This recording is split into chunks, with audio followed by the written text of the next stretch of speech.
ก็เรื่องความเชื่อศาสนาในประเทศศรีลังกาประเทศศรีลังกาเป็นประเทศหนึ่งที่มีศาสนาความเชื่อถือว่าประเทศนี้เป็นกกเข้าของศาสนาเลยก็ว่าได้เจ้านับถือศาสนาพุทธมาหลายกว่า 3,000 ปีสืบทอดกันมาแบบโดนแฮงมีวัดวาอาหารพระพุทธรูปและเจดีย์ศักดิ์สิทธิ์และก็จะมีหลักคำสอนหลายๆอย่างเกี่ยวกับกฎแห่งกรรมไผเฮ็ดสิ่งใดก็จะได้รับสิ่งนั้นเป็นผลตอบแทนบางครั้งก็จะมาด้วยการเห็นผลกับชาติเฮ็ดในชาตินั้นก็จะได้รับผลในชาตินั้นเลยอยู่นี่เขาเจ้าจะให้ความสำคัญกับการเฮ็ดบุญตักบาตรถวายดอกไม้และก็จุดประทีปแบบนี้และก็เจริญภาวนาสร้างความเป็นสิริมงคลแก่ตนเองวัดนี้ชื่อวัดว่าเดลลัมเวเฮเลก็คือเป็นวัดที่ใหญ่ที่สุดอยู่ในตัวเมืองในศรีลังกาเลยทุกคน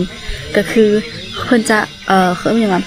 วัดตัวนี้ก็คือมีเจดีย์เนาะเจดีย์นี้ก็คือบรรจุเขาเรียกว่าสิ้นส่วนของอัฐิของพระพุทธเจ้าอยู่ในเจดีย์นี้เป็นมื้อนี้รู้สึกเป็นบุญหลายที่ได้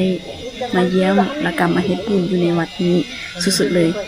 นี่แล้วมาศรีลังกาอย่าลืมมาพลาดที่จะมาวัดนี้คือกันเด้อทุกคน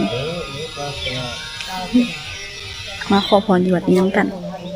และนอกนั้นว่าเขาจะยังเชื่อเรื่องกฎของกรรมการเวียนว่ายแต่เกิดและการดำเนินชีวิตด้วยความเมตตาและก็ศีลธรรมและคำสอนของพระพุทธเจ้าอยู่นี่หันถึงว่าศาสนาพุทธจะเป็นศาสนาหลักแต่ในประเทศศรีลังกาก็ยังเป็นสังคมที่มีความหลากหลายทางด้านศาสนาว่าจะเป็นศาสนาฮินดูอิสลามคริสต์ซึ่งแต่ละคนเขาเจ้าก็อยู่ร่วมกันด้วยความเคารพในความแตกต่างซึ่งมันก็มีหลายพร้อมเทศกาลสำคัญของแต่ละศาสนาและมันก็สะท้อนถึงวัฒนธรรมอันดีงามของประเทศนำบีก็เป็นคนนึงที่ว่าเชื่อศาสนาพุทธและก็ศึกษาธรรมะกันหลายอยู่น้อยนึงเพราะบีก็นับถือพระพุทธเจ้าเพราะว่าเบิ่งหนังหรือฟังเรื่องคำสอนของเพิ่นเฮ็ดให้บีรู้สึกผ่อนคลายและรู้สึกมีกำลังใจในการใช้ชีวิตตลอดและก็ขอจากครั้งหนึ่งในชีวิตได้มาเยือนสถานที่ห้องห้อยการดำเนินศาสนาของพระพุทธเจ้าเพราะเพิ่นได้เข้าใจความรู้สึกที่ว่าถ้าเฮาได้ศึกษาอีหยังอันนึงมาโดนๆหลายๆปีเฮาอยากไปสถานที่ที่เกี่ยวกับสิ่งนั้นบ่แน่นอนอยู่แล้วว่าต้องอยากไปซึ่งมันก็เป็นอีกความฝันหนึ่งเลยล่ะที่เฮาจะอยากมาชื่นชมจากครั้งหนึ่งในชีวิตได้มาสัมผัสและจะรู้สึกว่าเฮาบ่ได้ไกลจากสิ่งนั้นบีน่าจะมีบุญสัมพันธ์กับศาสนาพุทธและพระพุทธเจ้าแหละเพราะบีรู้สึกว่าบีไปสถานที่ที่มีห้องห้อยของพระพุทธเจ้า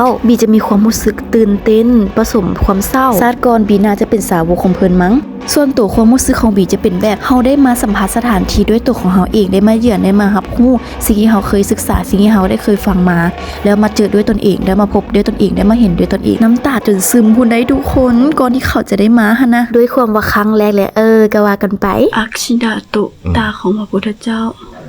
ทุกๆศาสนาก็ยอมสอนให้เฮาเป็นคนดีหลีกเลี่ยงการเฮ็ดผิดบาปต่อตนเองและคนอื่นทั้งหน้านี้จะเป็นรูปปั้นของพระพุทธเจ้าองค์ต่อไปพระพุทธเจ้าองค์ต่อไปแม่นชื่อไมตรีพระพุทธเจ้าแต่อยู่เบื้องลาวเฮาอยู่เบื้องไทยแม่นพระศรีอานหรือว่าพระศรีอริยเมตไตรเราจะซื้อเดียวกันคำเอิ้นบ่คือกันเด้อซื่อแม่นคำเอิ้นต้องบ่คือกันเด้อซื่อและวัดอยู่นี่ยังเป็นสถานที่ที่ว่าบอนรวมให้นักเรียนนักศึกษามาเรียนรู้เรื่องศาสนาและนี่จะเป็นรายชื่อผู้บริจาคสร้างบูรณะรูปปั้นต่างๆพอตกมาบรรยากาศตอนคล้ายแล้งท้องฟ้าสีงามสดใสนกบินอ้อมต้นไม้และไอโนกับเมตู้เพิ่นก็ได้มาเฮ็ดพิธีแก้บะซึ่งก็คล้ายกับพิธีบ้านเฮาหั่นแหละเลยขอแล้วต้องได้มาแก้อันนี้พี่ก็บ่แน่ใจน่าจะขอให้อยู่ดีมีแฮงห้านอยู่วัดเพิ่นก็จะเตรียมให้เป็นชุดแบบนี้เพื่อให้เฮาเกี่ยมไปถวายให้แก่องค์สิ่งศักดิ์สิทธิ์ต่างๆหลังจากที่แล้วเฮาก็มาท่าสำซารถแท็กซี่มาหาประสบการณ์อีกหนึ่งประสบการณ์ของบีก็คือได้มาหยอกกับหมาอยู่ในประเทศศรีลังกาโคตรน่ารักเลยอีกมุมหนึ่งของชีวิตทุกคนก็ต่างใช้ชีวิตแม้แต่สัตว์ก็ยังใช้ชีวิตคือกันและความบังเอิญก็เกิดขึ้นแบบเจาะจงใจนกขี่ใส่ทุกคนทั้งอยากหัวทั้งอยากให้เป็นยังพี่เอามาเสร็จเอาไม่เอาขี่นกเลยโอ้ยไปเอามาเสร็จออกก่อนเม่นมาใส่เจ้าเห็นอย่างนี้อู้ต้องขี่ใส่เจ้า